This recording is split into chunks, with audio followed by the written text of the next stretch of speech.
is the thread that lets you know that no matter what happens, you will be okay. When we learn the power of hope, recovery is possible. Find out how at startwithhope.com. Brought to you by the National Council for Mental Wellbeing, Shatterproof, and the Ad Council. Presenting Again Fling's love story. Dear love of my life, we were on the 12B bus this morning when I caught a whiff. A scent so fresh, so life-changing, I had to find its source. Alas, I didn't know if you were the woman in the pink freshly washed cardigan or the retired mailman next to me, but I knew one of you was my soulmate. Ah, the scent of Gain Flings. Try Gain Flings with OxyBoost and Febreze. What's wrong? My travel rewards card didn't earn enough miles for my vacation. Are you crying? Are you crying because of that other credit card? Uh-huh. Well, switch to the Capital One Venture card. Venture lets you redeem miles on any travel purchase. Really? Yep, and you earn unlimited double miles on every purchase every single day. The Capital One Venture card. What's in your wallet? Terms apply. See CapitalOne.com for details. KBLA Talk 1580. We've got a lot to talk about. KBLA Talk 1580, connecting you with services and solutions. The Autopsy Initiative provides a second autopsy free of charge for victims' families who have lost their loved ones due to a police-related death. The services offered through the initiative include the completion of a second autopsy, disclosure of preliminary findings, and a final autopsy report. A police-related death is when an individual is harmed by police officers using deadly force, which results in an individual's death. Police-related death includes in-custody deaths, including those that arise during contact with law enforcement officers during arrest, pursuit, booking, transport, or incarceration. The Autopsy Initiative has a team of board-certified pathologists on call. An autopsy request may be completed by anyone with a close relationship with the victim, which may include the victim's spouse, partner, relative, close friend, or lawyer. To request a free second autopsy for a victim of police violence, please visit knowyourrightscamp.com. That's knowyourrightscamp.com. Then click on Autopsy, then click on Request. At KBLA, we believe in justice for victims of police violence. We say their names, and we don't black down. This is a community call to action from KBLA Talk 1580.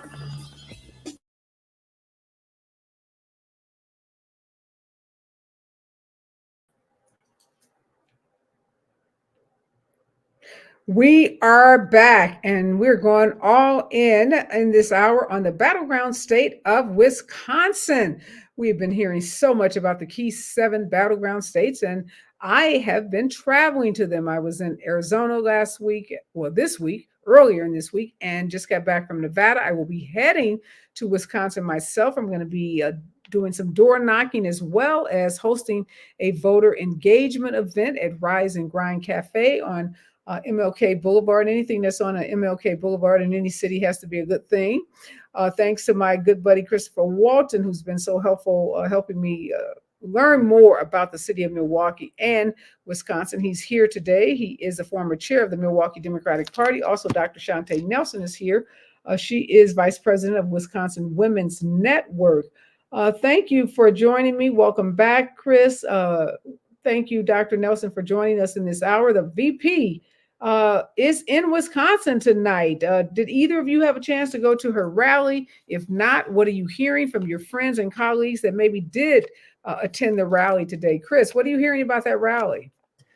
So it was packed. It was extremely packed.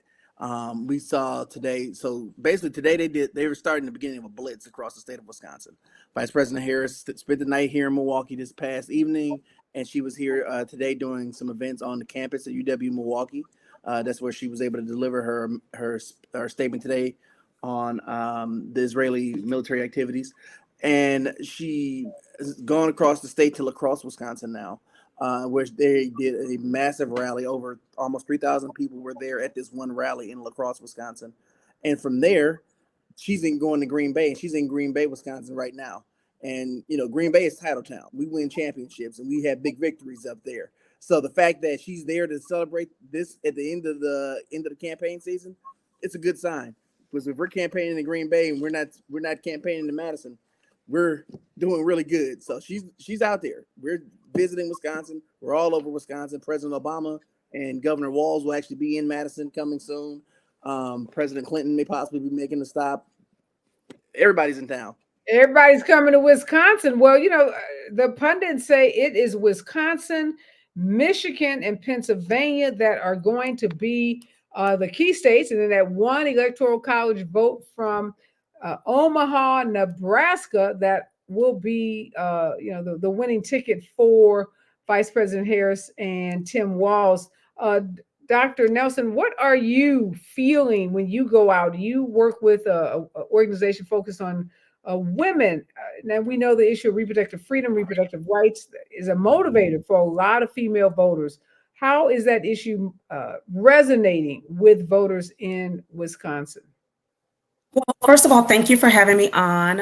And yes, I am the VP of the board there, so I don't necessarily work with them. However, what I'm hearing, even as the VP of the board, is that individuals are really excited about Kamala being a woman, of course, being a Black leaning woman, a Black facing woman, an individual who is known as a person of color. With that, what we know is that there's a lot of movement around the excitement. She's been here a number of times. I know that she's held at least 2 rallies here in the state, and it has been a lot of excitement around those components. And so what we found is individuals are really excited. They're really excited about the potential of her pushing things that are important to women, important to women's rights and women's freedom. And so we are really excited about the momentum that is being developed around not just her as a candidate, but her as well as the things that she is looking to introduce as the next president of the United States.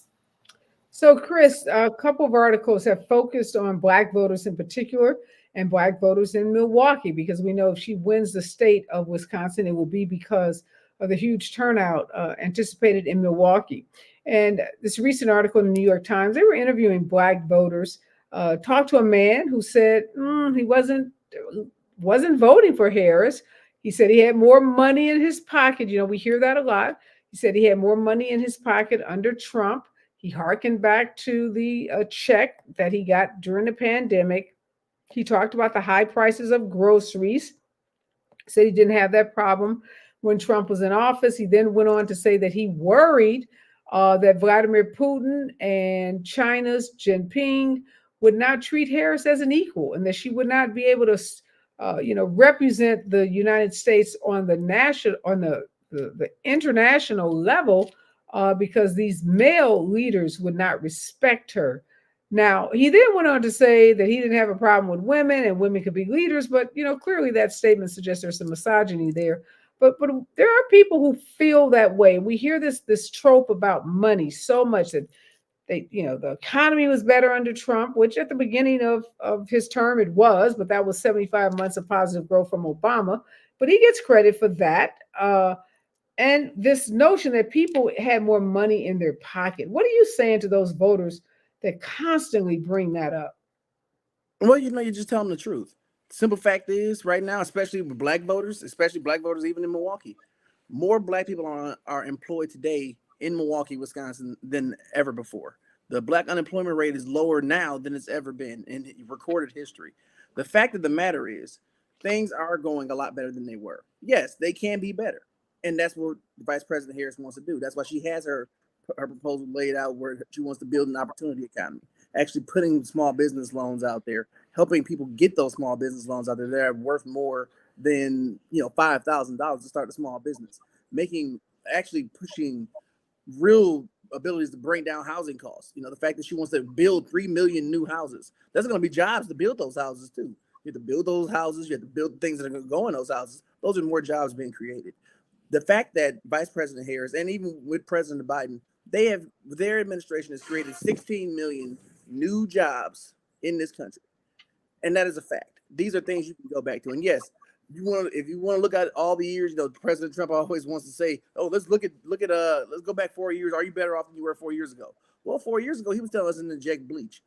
4 years ago, he was telling people, COVID isn't real. Things will be fine. Just keep going by today. We were losing hundreds of thousands of people in this country 4 years ago. So yeah, let's go back 4 years ago and talk about that. when the unemployment rate was at an all-time high, when people were dying, people are literally dying, where we're having the riots that he he speaks of all the time, they were happening fighting back against him. So if he wants to roll the tape back, we're glad to roll the tape back because there's not a lot of good footage on his end. But, what we're looking forward to, we're not going back to that. We're looking for a new way forward, and we're going to have Vice President Harris taking us there. Dr. Nelson, the other thing that's quoted in this article by one of the voters is this concern about voting for someone that is a former prosecutor. We hear this often. We heard it a lot when Kamala Harris ran for president herself, that she locked up Black men when she was a prosecutor in San Francisco. Some say on low-level charges. There's some internet stories that are circulating from where a Black woman says that Kamala Harris ruined her life when she was arrested and charged with some crime in San Francisco. So there is this effort to tie her in a negative way to her background as a prosecutor. And we know the kind of fraught and tense relationship Black communities have with prosecutors and law enforcement. So how are you addressing, or what do you think the best way to address those concerns of voters are? I think the best way is to simply be honest with voters. The way that I've been addressing it and the way that I've been communicating to voters is to simply say, listen, individuals whom actually created or committed certain offenses, they went before the court. They went before a judge. Kamala was not the individual who, she may have prosecuted them, but she was not the person who sentenced them, first of all. Secondarily, I would be leery of any prosecutor whom does not actually have some form of history where they're successful in prosecuting those who did wrong and who did harm. I would also be very leery about being willing to leverage someone's history against them. And I know some people are like, well, she's running for the president of the United States. But we all are individuals that we have done things within our past where in that moment it made sense to do and it was the right thing to do and things of that nature. And what I've been doing is just having a real conversation with individuals and bringing them back to the reality of, if an individual breaks into your home and they have to go before a judge, do you want someone who's going to look and say, oh, we're going to give you a pat on the back? Or do you want someone who's going to take that situation, monitor the situation, do the research on that situation, and then prosecute or that individual and allow the judge or those whom are, if they go to trial, allow those who are part of the jury to actually sentence them? If an individual does a crime in America, this is the standard of America, and it works whenever we are the ones that have been violated. And so when we're the ones who have not been violated, or when we are the violator, we have to be willing to allow the justice system to do what it was designed to do. Is it fair all the time? Absolutely not. However, when you have an individual who is hired to prosecute or to find the truth within a matter, if they find that truth, and as a result of that, an individual is prosecuted, that's where I take people to, is just the reality of what this balance of the justice system really is. Yeah, it's pretty clear, Chris, it's Howard poll out today that 84% of Black voters in swing states, Wisconsin being one of them, are going to vote for Harris. This poll says that the Trump vote is 8%. And again, depending on which poll you read, which day you read it, which newspaper it's printed in, those numbers for Black voters for Trump are anywhere between 8 and 20%. What were the numbers in Wisconsin, Black voters for Trump in 2016 and 2020? So in 2020, it was maybe between 7 and 10% maybe of Black voters that went for Trump. But, and then going off of the question you actually just asked, the reality of the basis is with her prosecutorial record, when she was a DA and when she was Attorney General, crime went down 10% in California and in San Francisco. When Donald Trump was president, we saw crime skyrocket, not just with the things that he was doing. So, I think, Chris, the concerns of this voter in this article wasn't about crime. It was about this sense that she was prosecuting disproportionately Black men, or we've heard the trope that she sent, all these Black men in San Francisco to jail for nonviolent crimes. At the time in the state of California, she was a prosecutor. We had the 3 strikes law. Marijuana wasn't legal in the state of California. So, I'll tell you the answer to the question is that, people confuse our branches of government. And at the time, if you were a prosecutor in California, the law was the law. And you were, elected to prosecute those that broke the law. And people tend to forget that prosecutors don't make the law. It's the state legislature. So, we've now amended our 3 strikes law. But, that gets a little complicated and nuanced for people. So what are you saying to those folks about her prosecutorial background and how, again, for Black families and many who have been just as involved, there's a negative feeling towards prosecutors in some cases? And rightfully so, and understandably so. At the same time, we have to have somebody who is going to do their job. That's the job she was elected to do, and that was the job she put, her job was to prosecute people who committed crimes. What we're looking at is a situation where, a lot of people try to make it so that the Black community is anti-police. The Black community is not anti-police. The Black community is anti-being abused by the police. We're not asking for anything special. We're asking to be treated the exact same way that anybody else is treated. And that's exactly what she did. Now, one thing that we also can look at is the fact that she put programs in place that would actually end recidivism, make it easier for people to avoid prison time. The Back on Track program, for example. What they're trying to talk out of both sides of their mouth, and I could say something else, but we're on radio right now. They're trying to talk about, she's a prosecutor, she's locking up Black people, but then we're going to put up a felon and a criminal, an organized criminal who's been convicted of felonies, who's been accused and convicted of being a sexual predator as the Republican nominee. So what we need to really focus the conversation in on is what the real issues are. We have somebody here who has actually made a career out of fighting for the people, making sure the people are okay, and actually pushing back against those who like to do harm, those who want to scam, those who want to steal and swindle, those who want to sexually assault people. And in this instance, in this case, we have Kamala Harris or we have Donald Trump. And so that's what I make the point very clear. This is not a situation of she's locking up people unfairly. This is a situation where we have a prosecutor prosecuting a case against a known convicted felon and a sexual abuser. We need to make sure we're picking the right person in this. Yeah, and Vivi Harris, I think, to her credit, and I'm glad she's doing this, she's leaning into her experience as a prosecutor to talk about prosecuting, cartel leaders and those that are, sex trafficking girls across the border and those, high level, theft rings and criminal syndicates. So there's nothing for her to be ashamed about. And Black folks, we fought hard. I remind people, look, I'm a lawyer. I remember, the fight that we have in this country to diversify the legal community. And that means lawyers in every aspect of our judicial system. And today, there are only 4 or 5% of all lawyers in this country are African American. You cut that in half, that's, probably 2 or 3% of women. So few female district attorneys in any large counties across this country. So she was a pioneer, opened the door for other Black people. And in your criminal justice system, and not all, skin folks are kin folks, but we know diversity matters and we know representation matters.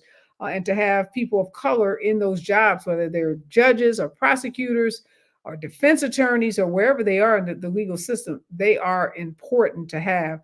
There's a lot of education to be done. I've met a lot of voters over the last week in Arizona and Nevada, and I'm still shocked at how much some voters don't know about the two candidates and the stark differences between them. When we come forward, I want to talk about Obama, a lot of talk about the Hope and Change candidate and how a lot of Milwaukee voters are sour on the Democratic Party because they bought into the Obama Hope and Change, and they say they didn't see a whole lot of change in Milwaukee. Stay with us, KBLA Talk 1580, when we come forward. More of Areva Martin in real time when we come forward. I'm Amber Payton with 4 things you should know from BIN News. The number of lawsuits are growing against Sean Diddy Combs, including allegations he molested a teen boy at a party in the Hamptons. Meantime, his lawyers are calling for a judge to release the names of the 6 people who filed the new lawsuits anonymously. The U.S. Secretary of Transportation is touring some of the hurricane-ravaged areas of eastern Tennessee and western North Carolina. Pete Buttigieg wants to see firsthand how federal assistance is being used to repair roads and infrastructure. The former University of Kentucky student who pled guilty to the racial assault of a Black resident assistant on campus is facing sentencing. Sophia Rosen kicked and bit a campus police officer after assaulting the RA and calling them racial slurs. And former President Barack Obama will campaign for Vice President Kamala Harris next week in Detroit.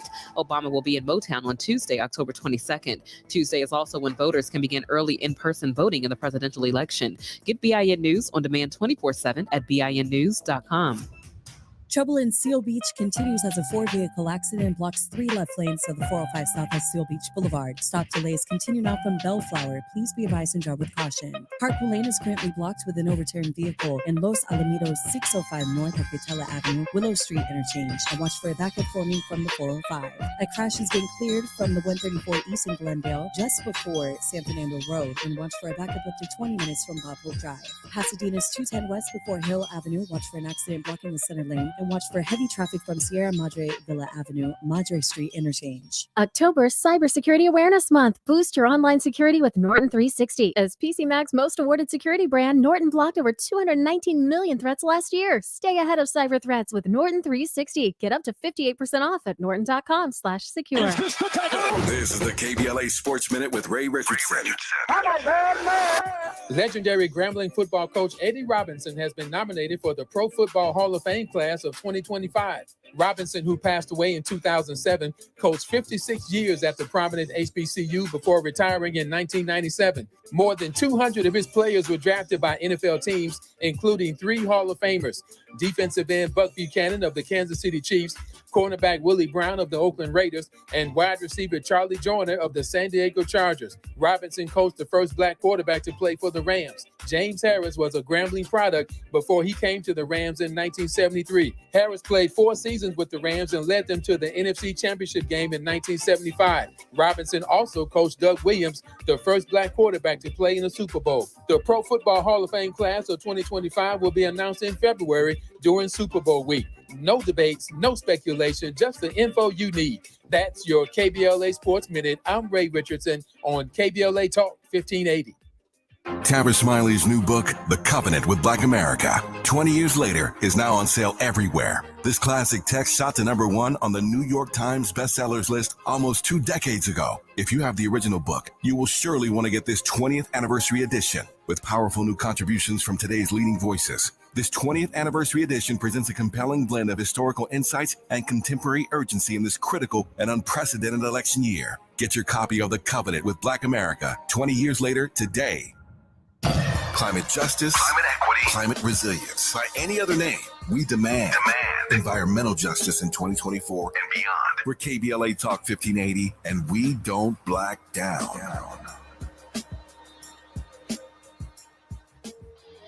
This truck season, think about all the things you can do in a Chevy truck. You can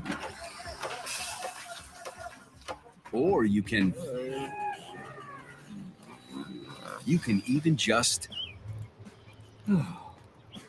With impressive towing, incredible bed and tailgate functionality, and multiple powertrains, Chevy Silverado, the first ever Silverado EV, Colorado and Tahoe have what you need to get things done.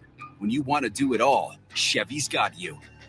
It's Chevy truck season. Get 0% financing on all 2024 Silverado 1500 pickups when you finance with GM Financial. Chevrolet, together let's drive. 0% APR for 36 months. Monthly payment is $27.78 for every $1,000 you finance. Example down payment 9.3%. Must finance with GM Financial. Some customers may not qualify. Not available with lease and some other offers. Take new retail delivery by 10/31/24. KBLA Talk 1580. We've got a lot to talk about. KBLA Talk 1580, connecting you with services and solutions.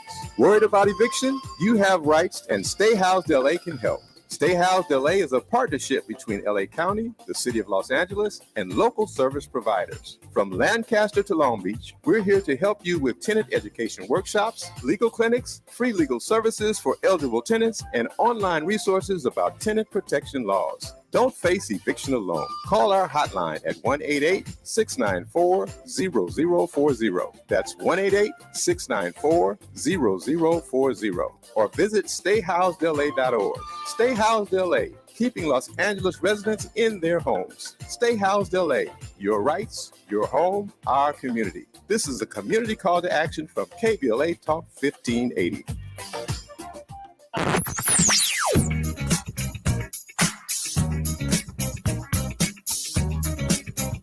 This is KBLA Talk 1580. Talk radio.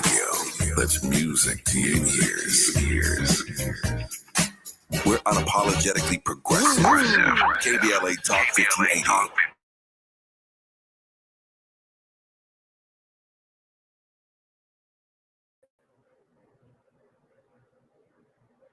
We are back, and we're talking in this hour to Dr. Shantae Nelson and Christopher Walton. They hail from the great state of Wisconsin, and Wisconsin is front and center in this election. It is one of the key battleground states that Kamala Harris needs to win. Some say her pathway to the White House goes through Wisconsin, Michigan, Pennsylvania, and Omaha, Nebraska. I will be in the great state of Wisconsin myself on Monday, October 21st at the Rise and Grind Cafe, 6 p.m. If you want to come out and check me out, join the conversation, go to my website, arevamartin.com. You can get information about how you can sign up. I am going to be engaging with voters as a part of my 7-state battleground tour. A lot of folks show up at rallies. A lot of folks are tuned into cable news, but there are still voters out there who have not either made up their mind, or they've made it up and they're not going to vote, or they've made it up and they're not going to vote for Kamala Harris. And so I'm on a mission to meet what some folks call low propensity voters, low information voters, just voters that need an extra push. Although Michelle Obama told us at the DNC, don't wait for, a tap on the shoulder or a special invitation. We know this election is so critical. If anybody needs that tap on the shoulder, we want to be there to make sure they feel included in this process. Everyone's out on the campaign trail. You guys talked about Barack Obama, Tim Walz, of course, the candidate herself, VP Harris. Lots of folks are going to be coming to the battleground states. Barack Obama has already been out on the campaign trail, Chris, creating some controversy, though, with statements he made on social media, in particular, some Black men feeling like he was talking down to them, being disrespectful to them. He told some voters in Pittsburgh that we have not yet seen the same kind of energy and turnout in all quarters of our neighborhoods and communities as we saw when I was running, appearing to suggest that sexism lay behind the apprehension to support the vice president. He says it seems to be more pronounced with the brothers. And he went on to talk about, the obligation that Black men had. And a lot of folks took issue with Barack Obama. And some folks are saying he's hurting her on the campaign trail. What do you make of his statements in Pittsburgh? And what do you think he needs to say differently, if anything? I went to college in Mississippi. At Mississippi State University. And one thing I learned down south is you get a good turn of phrase. And a hit dog will holler. Now, I don't feel like Barack Obama's talking about me. I've already voted, and I already voted for Vice President Harris. At the same time, I already know that there is a bit of misogyny in a lot of these, I don't believe she will be treated fairly on a world stage when she's been vice president for the last 4 years. She's met with hundreds of leaders already, kings and people all over the world, but she's certainly not going to be treated equally because she's the president of the United States. Get out of here with that. There are a lot of people who just literally do not want to get past the point that Kamala is a woman, and I don't see the problem here. I've grown up where I've grown up, and the people I've been around in my life, I've been very lucky to see very strong women in leadership roles who have been Black women. And the problem is not them being in leadership. The problem is them not being in leadership, not being able to have their voices heard, and not being able to lead this country the way everybody should have the right to. I don't think it's fair that women, we've gone almost 250 years and a woman has not been president of the United States. I think it's time we change that. I hear you, Chris. And I, first of all, thank you for voting. and thank you for all the great work you've done to help me plan my visit to Milwaukee. I'm looking forward to spending some time there on the ground with voters. But Dr. Nelson, apparently there are a lot of Black men who have what I'm going to call fragile egos. And I don't know, we need them to vote. So more bees with honey. What do you think of Barack Obama's, approach that some folks say is condescending? They compared it to the pound cake speech that he became famous for. You talk to a lot of voters, male voters. Do you think his approach works? I do talk to a lot of voters. I also have a son, two of them, right? And both of them are voting age. And so what I have also done, I haven't necessarily said exactly what former President Obama has stated, but I have encouraged them to vote and to vote particularly for Kamala. I've encouraged them to vote that way. And I feel like him making that statement is his truth. We all have our truth. It is a component of the truth. There are individuals who, particularly maybe men, that may have an ego, right? They may feel like, well, you're telling us, you're comparing, things of that nature. It still doesn't negate the fact that we have individuals who do not like the reality that she's a woman. Women have been able to lead in every area of this nation. We've been able to lead in every area of society. And so I agree with even what Chris has stated. Like, at this point, do we really feel like that a woman cannot lead Okay, but let me stop you for a second. So you guys, I don't think you both agree with what he said. I guess my question is a little different. I'm asking, go down to the wire, 20 days, 19 days, where all voters count. And I agree with Barack Obama when he says it's not the same 2008 energy in these streets. I've been in the streets in the battleground states of Nevada and Arizona. It's not. I can tell people unequivocally, you do not have that same Obama energy. And there are lots of reasons that we can point to for that. So if you're trying to get 08 turnout, the question is this the way to encourage these men who may be sexist, may have these preconceived notions about what women can or cannot do? We don't really care what they believe. We just need them to vote. So my question is this the way to get them to vote? I think the way to get them to vote is to energize them. The thing about 2008 that's different than today is that people were energized. People had hope. They had an idea. And so I think the best way to get folks to actually turn out is to meet them where they are and to energize them, to listen to what it is that they feel like are issues. That's what I'm asking you. Is it energizing them to talk to them and say, I got some problems with the brother? I don't know that that's the way. I don't know that would energize them. As we can see, it hasn't energized them, right? So thank you for that. I don't know that it has energized them. I do believe that sometimes we have to be willing to press a little bit. And I think that was his way of pressing. Did it offend some? Yes. But I don't know that it would energize them. I don't see anything wrong with it. I am a woman. I don't know that my son, who is more engaged, saw anything wrong with it. And so I think the best way is to meet them where they are and give them hope. That, in my opinion, is the difference between today and when he initially ran. He gave them hope. Well, okay, Chris, you're a Black man, so you can talk about what will energize Black men. But Dr. Nelson just said Obama gave them hope. Kamala Harris is giving all kinds of money, loans, programs. Isn't that hope? I would think it should be, but one thing about politics, it is never about a rational thought process. It is what I feel right now. It's the vibes. And we're looking at a situation right now. And me personally, I think the best way to combat this problem is by going directly at it. We are at a situation right now when we have the sitting vice president of the United States, a woman who has made it very clear where she stands, what she wants to do, and how she can get it done, and has that ability to get it done. And we are looking at her opponent, who literally wants to shred the Constitution, who literally wants to release the military on the American people when we're standing up for our rights. We're literally looking at her opponent, who is saying what he wants to do, accusing Haitians of eating cats and dogs, accusing people of saying that they're sending murderers and criminals into the United States who are immigrants. The only time he doesn't have a problem with an immigrant is when he's marrying one. So we need to make sure we're making it very clear where we stand here. And yes, Black women are the backbone of the Democratic Party. We need to make sure we are standing there in the backbone of a Black family. We need to make sure we're standing there proudly and strongly, unequivocally, for every Black woman that is literally going out there and putting her voice out there and saying, I want a chance to make this country a better place. And at this moment, that's Kamala Harris, and I'm gonna do everything I can to push her, and I'm gonna do everything I can to push back against people who want to attack her for just being a woman, because it's unfair, and this is just unacceptable. So I think it's a two-pronged attack. We need to push back when they come at with these misogynistic attacks, but we also need to encourage them to come out there and vote, because it's so important. Every single vote that's cast. No, you're right. Every vote is important, which is why I'm trying to get at how do we motivate folks to make sure we get every vote.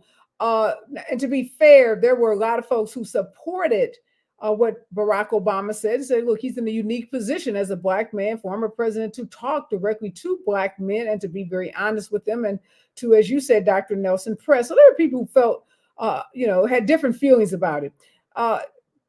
Mark Morial, who's the president and CEO of the National Urban League, he said that young Black men had not felt represented by the issues that have dominated the 2024 Democratic campaign, with its focus on women's reproductive rights, immigration, and the taxation of the Americans' billionaire class. It's understandable that they don't feel the same sense of urgency as other constituencies. So Obama's message to Black men was necessary and appropriate. So when we come forward, I want to talk about Black men. I don't know if I agree. Mark's a friend of mine. I don't agree that the campaign is only focused on women's reproductive rights, immigration, and taxation of Americans' billionaire class, as if somehow those issues don't impact Black men. And all of this focus on Black men, is this misguided? Is this a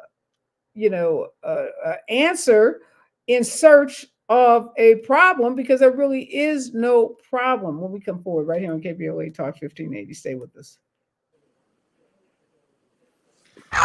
You're listening to Areva Martin in real time on KBLA Talk 1580.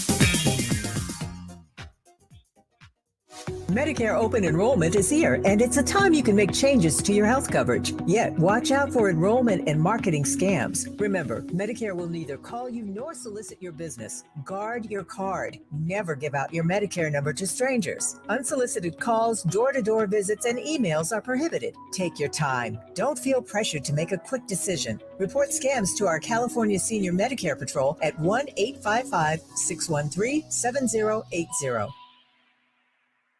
Black Women for Wellness and Stand LA are standing up against harmful oil drilling in South Los Angeles. Our Bad Neighbors campaign exposes the serious health risks of drilling in our neighborhoods. You've seen the billboards, posters, and coffee sleeves around South LA. Now join the movement to protect our health, our families, and our future. Visit bwwla.org/no-drilling to learn more and get involved. That's bwwla.org/no-drilling. Me!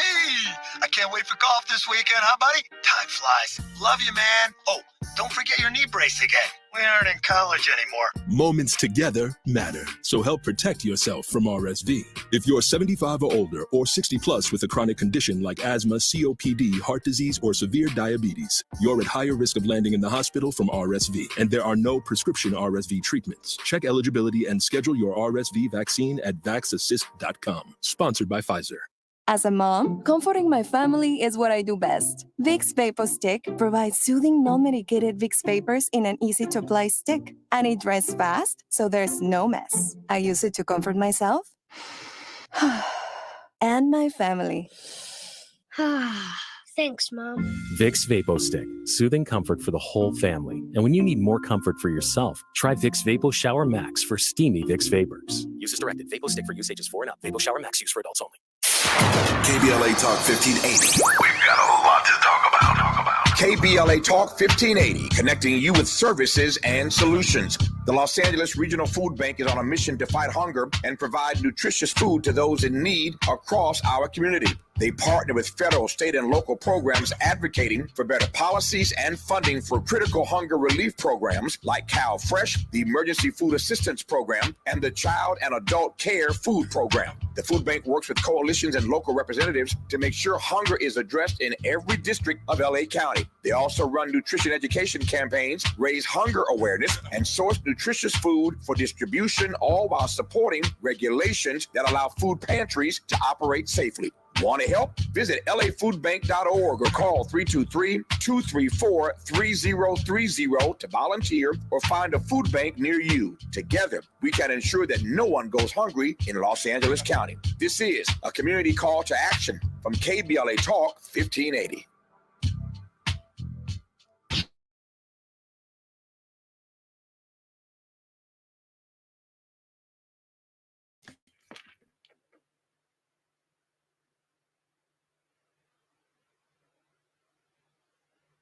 We are back, and we're talking to Dr. Shante Nelson and Christopher Walton. They are both on the ground in the great state of Wisconsin, one of the key battleground states.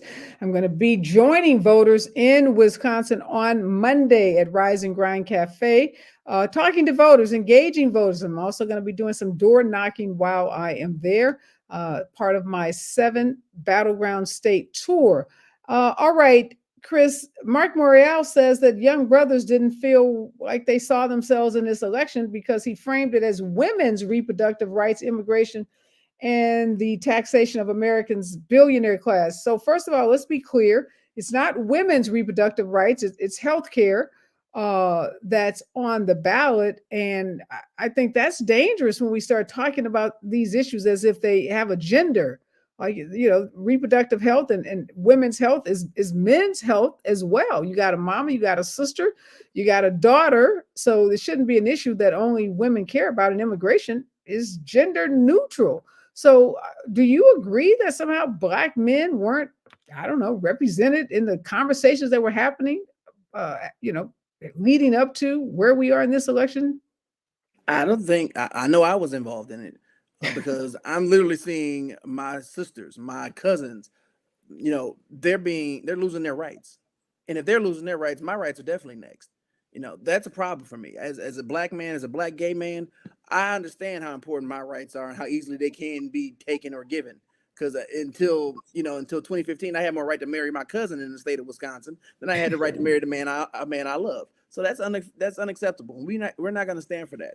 I don't agree with what he said, and I think that in regards to reproductive rights, it takes a man and a woman to need these reproductive rights. We're not reproducing by ourselves here, and this is a situation of we literally have women dying in hospitals in need of care. We just saw the situation happen in Georgia. That's not a woman's right. That's not a man's right. That's a us problem.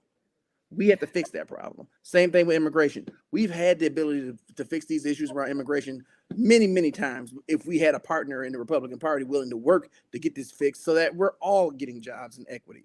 The fact that we, taxation, they're Black billionaires. They're Black men billionaires. So I'm sure there is a conversation to be had that Black men would want to be hearing about this. So no, I don't agree with what he said and the reasons he said it. And I think we have a lot of examples of why that's just not the case. And I guess, Dr. Nelson, the issue I'm having with all of this is somehow, did you recall getting a memo that now women are equal and have as many rights as men? I know everywhere I go, look at every CEO, every, corporate board, every corporate everything. Last I checked, it's still dominated by men. So when did men lose any of these rights that they're whining about having lost? Because women, we're still fighting for equal pay. We're still fighting for parity in the workplace. So this is kind of a ridiculous argument on one hand. It can really make you angry because when did men lose any rights?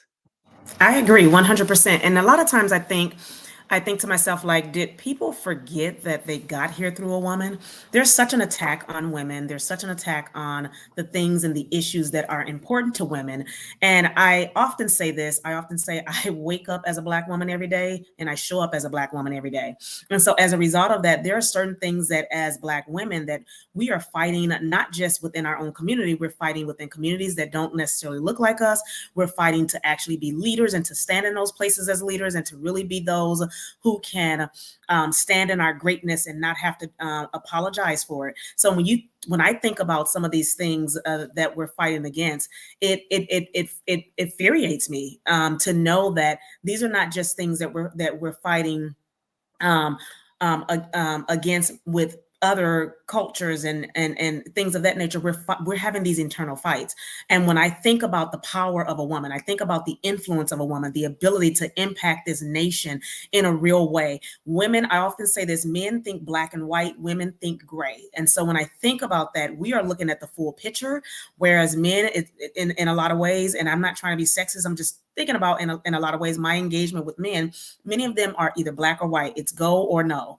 And with women, a lot of times we have the ability and the capacity to think holistically. So having an individual who is a woman in this space, it doesn't just impact us, it impacts everyone around us. We can think and we can look and be able to monitor basically some of the happenings that are impacting individuals across this nation, and not simply those whom we think are at the forefront.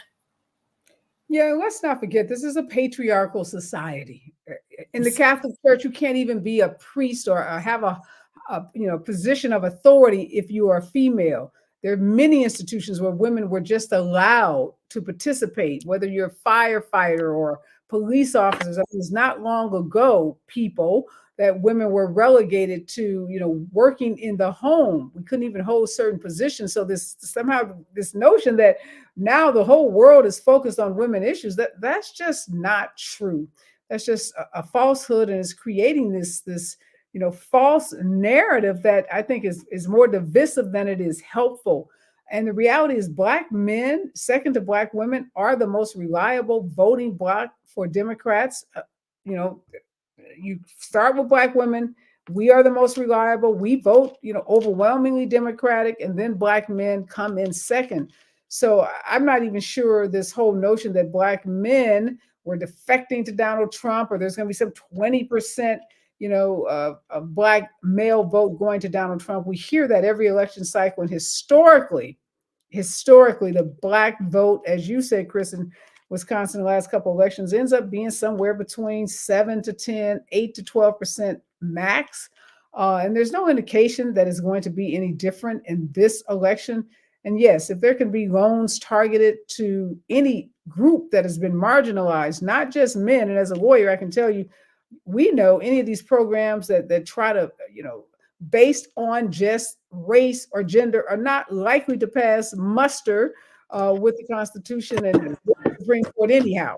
So, we should be talking about entrepreneurs broadly and, marginalized people, and lifting people up, whether you're a man or a woman, out of poverty, making sure people have good living wage jobs, access to housing, access to education, because that's how our communities grow, and that's how families grow. And that's how we're going to build wealth in our Black communities, men and women doing it together. So I hope that men, feel heard and seen, because they are heard and seen. You walk in any, like I said, company, any organization, go to the top, look at the top of the org chart, and you will still see men are, dominant in almost every institution in this country. We are out of time. Again, thank you so much, Dr. Nelson. Pleasure to have you on. Thank you, Chris, again, for all your great work. Again, I will be in the great state of Wisconsin on Monday, October 21st, talking to voters, doing an event at the Rise and Grind Cafe. You can go to my website, arevamartin.com, to register, to join us, be a part of this conversation. I want to talk to those voters who feel like they don't have enough information, or feel like they're not sure. They don't know if they want to vote. Those are the voters that I've been tasked to meet with, talk to, and engage with, because every vote in this election is going to count. It's going to be close. That's what the pundits are telling us. In close elections, we need record turnout, particularly in our battleground states. And I'm fired up and ready to go, Chris. I think we can do this. And I think Milwaukee and Wisconsin is going to do this for the Harris-Walz team. Absolutely. All right, you guys, we next voice that you hear will be Robin Ayers in the Raw Report right here on KBLA. Israeli forces in Gaza. Officials say Yahya Sinwar was killed during a heavy gun battle. He's accused of being the mastermind behind Hamas's October 7th attack on Israel last year. A Greensboro man sued with CNN by Black North Carolina Lieutenant Governor